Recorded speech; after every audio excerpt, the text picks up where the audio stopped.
अब हम बात करेंगे योनि विचार के बारे में। तो देखो यहाँ जो योनियां बताई गई हैं वो वैसे योनियां नहीं बताई गई हैं। ये योनियां जो बताई गई हैं वो नक्षत्रों की योनियां बताई गई हैं। तो नक्षत्र हमारे 27 हैं, एक अभिजीत नक्षत्र होता है, उसको मिलाकर के 28 नक्षत्र हैं। यहाँ पर जो नक्षत्रों की योनियां बताई गई हैं वो 14 योनियां बताई गई हैं, और हर दो नक्षत्र को एक योनि मिली है, हर दो नक्षत्रों की एक योनि बताई गई है।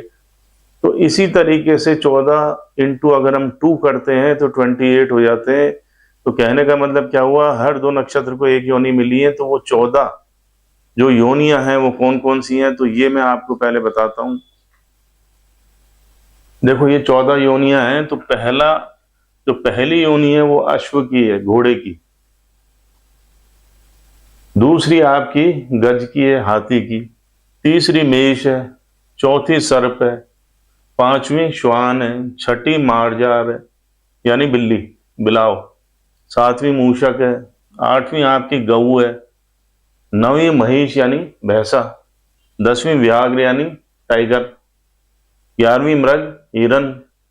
फिर है वानर की 12वीं। 13वीं नकुल है, और 14वीं है आपकी सिंह।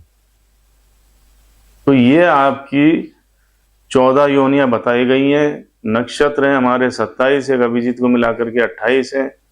तो यहाँ पर जो 14 योनियां किस तरीके से दो नक्षत्रों में एक योनियां आई हैं, तो यहां मैंने ये लिख रखे हैं आपके 27 नक्षत्र।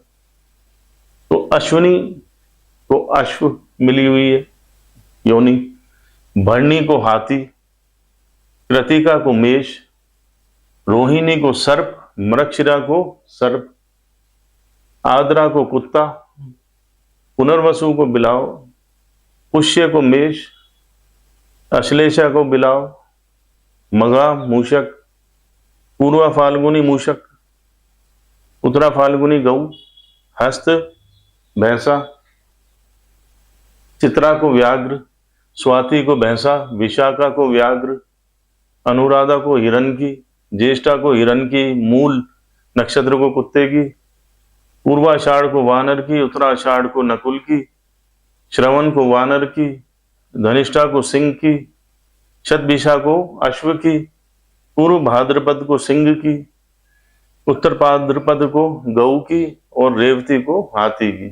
तो इस तरीके से ये जो 27 नक्षत्र है, इनको जो योनियां दी गई हैं, मतलब एक योनि दो दो नक्षत्र में बटी है।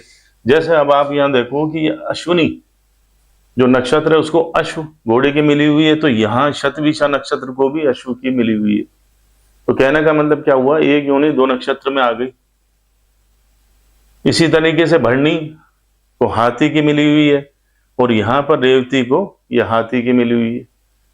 कृतिका नक्षत्र मेष यानी मेंढा, तो यहाँ कृतिका नक्षत्र को मेंढे की योनि मिली हुई है, तो यहाँ पुष्य नक्षत्र को मेंढे की योनि मिली हुई है।